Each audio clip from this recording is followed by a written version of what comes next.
भारतीय पौराणिक कथाओं में इच्छाधारी नाग नागिन का जिक्र किया जाता है। इन्हें अपनी इच्छा से मानव रूप में आने या अपने असली स्वरूप में वापस जाने की क्षमता होती है। ये नाग नागिन अपनी इच्छा से लोगों की मदद करते हैं और उनके दुख दर्द से राहत पहुंचाते हैं। इन्हें मान्यता होती है कि ये अमर होते हैं और अपनी इच्छा अनुसार समाप्त होते हैं।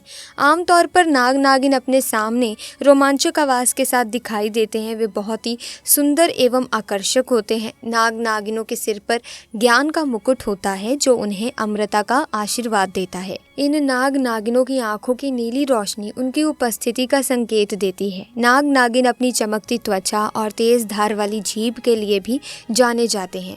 इसी तरह की महत्वपूर्ण और ज्ञानवर्धक जानकारी प्राप्त करने के लिए हमारे चैनल समृद्धि को सब्सक्राइब करें और बेल आइकन को प्रेस करें ताकि नई वीडियोस की अपडेट आपको सबसे पहले मिल सके।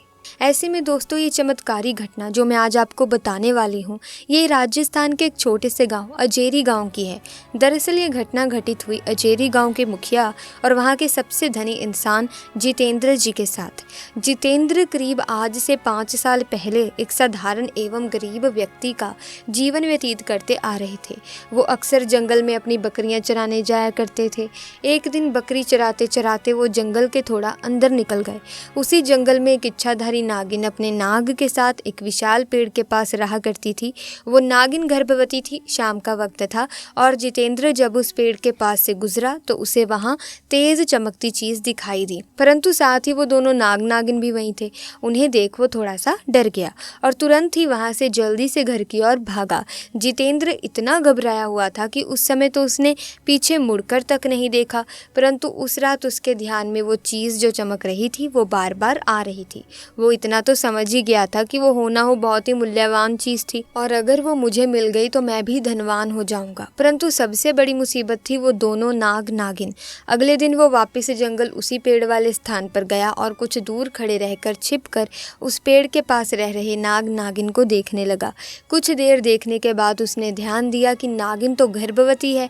वो उस रात घर आकर सोचने लगा कि ये अच्छा मौका होगा जब नागिन अपने बच्चे को जन्म देगी, तभी वो नागमणि चोरी कर लेगा, क्योंकि उस समय नागिन कमजोर होगी। बस नाग को मारना होगा। दोस्तों, कहते हैं कि अगर किसी नाग के मुंह की तरफ गोबर मार दिया जाए तो वो अपना होश खो बैठता है। अब जितेंद्र हर रोज गोबर लेकर उस विशाल पेड़ के पास छुपकर सही मौके का इंतजार करने लगा। एक दिन वो मौका भी आया जब नागिन अपने बच्चे को जन्म देने वाली थी। तभी चुपके से जितेंद्र ने नाग के मुंह पर तेजी से गोबर मारा और फिर एक बड़े पत्थर से नाग को मार डाला। फिर उसने नागिन और उसके बच्चे को भी मार डाला और उस मणि को उठाकर जल्दी से घर की तरफ निकल पड़ा। परंतु उधर नागिन किसी तरह बच गई थी और बस बेहोश पड़ी थी। जब नागिन को होश आया और उसने अपने बच्चे और पति को मरा देखा तो उसके दुख दर्द का ठिकाना नहीं रहा। वो उस समय गुस्से से पागल हुए जा रही थी और उसने जितेंद्र से बदला लेने की ठानी। परंतु मणि चली जाने के कारण वो अपनी शक्तियों का प्रयोग नहीं कर सकती थी, परंतु अभी भी वो अपना रूप तो बदल ही सकती थी। इधर जितेंद्र को जैसे ही मणि मिली उसका पूरा जीवन ही परिवर्तित हो गया। उसकी फसल इस बार काफ़ी अच्छी हुई और काफ़ी महंगे भाव में भी बिकी। उसकी तो जैसे मानो लॉटरी लग गई हो, क्योंकि जो भी वो धंधा कर रहा था उसे हर जगह से लाभ मिल रहा था। और जितेंद्र को पता था कि ये सब उस चमत्कारी नागमणि का ही कमाल है। गाँव में हर जगह उसका नाम था। जितेंद्र के इस रुतबे को देख एक अच्छा रिश्ता जितेंद्र के लिए उसके पास ही के गाँव से आया और साधना नाम की एक सुंदर स्त्री से उसका विवाह संपन्न हुआ। साधना अपने पति जितेंद्र को बहुत प्यार करती थी और बहुत इज्जत देती थी। दोनों एक दूसरे का कदम कदम पर साथ निभाते। उनकी जोड़ी गांव में मिसाल बन चुकी थी। उधर नागिन भी एक पुरुष का रूप धारण कर अमर नाम से जितेंद्र के यहाँ उसका मुंशी बन गया और जितेंद्र का विश्वास जीतने लगा। जितेंद्र भी अमर के व्यवहार और वफादारी को देख उसे अपने भाई समान ही मानने लगा। एक दिन साधना अपने पति जितेंद्र के पास आती है और बताती है कि तुम पिता बनने वाले हो, मैं गर्भवती हूँ। ये सुन जितेंद्र की खुशी का ठिकाना नहीं रहा। उस दिन वो खुद अपने मुंशी अमर के पास गया और बोला कि देखो अमर, मेरा कोई भाई नहीं है, परंतु जब से तुम्हारा साथ मिला है तुम मेरे सगे भाई से भी कहीं अधिक बन चुके हो।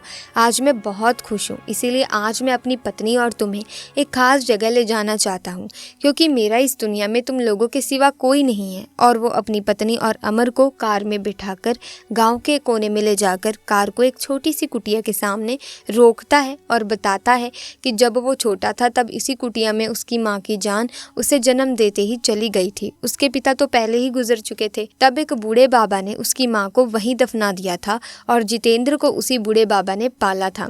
जितेंद्र बताता है कि जब भी उसके साथ कोई बुरी घटना होती है या वो दुखी होता है तो बस वो इसी कुटिया के पास चला आता है।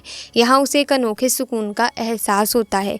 जितेंद्र आगे बताता है कि आज तुम दोनों को मैं इसीलिए यहाँ लाया हूँ क्योंकि तुम दोनों अब मेरी ज़िंदगी का एक अहम हिस्सा बन चुके हो। दोस्तों, ये सुन सभी की आंखों में पानी भर आता है। कुछ देर रुकने के बाद जब वे वापस पहाड़ी से होते हुए घर को जाते हैं तो अचानक उनकी गाड़ी पहाड़ी पर एक बड़े पत्थर से टकराती है और गाड़ी को जोर का झटका लगता है, जिसके कारण जितेंद्र तो कार में ही फंसा रहता है, परंतु उसकी पत्नी साधना पहाड़ से नीचे गिर एक पेड़ पर अटक जाती है और उस पेड़ के ठीक नीचे बहुत गहरी खाई थी। दोस्तों, वो रात कार्तिक पूर्णिमा की ही थी। अमर अपनी शक्तियां पाकर पुनः नागिन रूप धारण कर लेता है। जितेंद्र अमर को देखकर चौंक जाता है क्योंकि अमर अब नागिन में पुनः बदल गया था। वो नागिन जितेंद्र को बताती है कि कैसे ठीक इसी तरह वो भी स्थिति में फंसी थी जब जितेंद्र ने उसका पूरा घर संसार लूट लिया था, उसके पति और बच्चे को मारकर, और आज मेरे पास बदला लेने का एक अच्छा मौका है। जितेंद्र घायल गाड़ी में फंसा हुआ था और वो रोकर नागिन को बोलता है कि भले मेरी जान ले लो परंतु मेरी पत्नी गर्भवती है, उसे छोड़ दो। तभी उस नागिन को अपनी वही स्थिति याद आती है कि क्या होता है जब कोई अपना छिन जाता है। ये जिंदगी का सबसे बड़ा दुख होता है। नागिन ने जितेंद्र का उसकी पत्नी के प्रति सच्चा प्यार देख उसे माफ कर दिया और उसकी पत्नी को उस पेड़ से निकाल बचा लिया तथा दोनों को हॉस्पिटल छोड़ खुद वापस जंगल में उसी विशाल पेड़ के पास चली गई। जब जितेंद्र हॉस्पिटल से स्वस्थ होकर अपनी पत्नी के साथ घर वापस लौटा तो उसे अपनी गलती का एहसास हुआ और उसने जाना कि उसने कितनी बड़ी गलती करी है। वो नागमणि को लेकर उसी विशाल पेड़ के पास गया और उस पेड़ के पास उस नागमणि को रख फूट फूट कर रोने लगा और शाम को घर वापस आ गया। दोस्तों, कभी कभी इंसान लालच में इतनी बड़ी गलती कर बैठता है कि फिर उस गलती को कभी भी ठीक किया ही नहीं जा सकता और बस अंत में पछतावा ही रह जाता है। सो प्यारे दोस्तों, ऐसी गलतियां करने से बचें। इसी के साथ दोस्तों, हम आपको बता दें कि सांप से बचने के लिए हमने अक्सर लोगों को देखा है कि उसे भगाने की बजाय लोग उसे मार ही देते हैं, जबकि थोड़ी सी समझदारी से हम सांप को मारे बिना भी उससे बच सकते हैं। बड़े बुजुर्गों से आपने सुना भी होगा कि नाग सांप को मारना नहीं चाहिए। नाग को मारने पर उसकी आंख में मारने वाले की तस्वीर छप जाती है। अगर नाग को मार दिया जाए तो उसे आग में जला देना चाहिए, नहीं तो नागिन नाग की आंखों में मारने वाले की तस्वीर देखकर बदला लेती है। भविष्य पुराण सहित दूसरे पुराण और शास्त्रों में भी बताया गया है कि सांप को मारना नहीं चाहिए, इससे बड़ा दोष लगता है और कई जन्मों तक इसकी सजा भुगतनी पड़ती है। इसी के साथ आज की वीडियो में बस इतना ही। वीडियो अच्छी लगी तो वीडियो को लाइक करें, शेयर करें, चैनल को सब्सक्राइब करके बेल आइकन को प्रेस कीजिए ताकि नए वीडियोस की अपडेट आपको मिलती रहे। आपका बहुत बहुत धन्यवाद।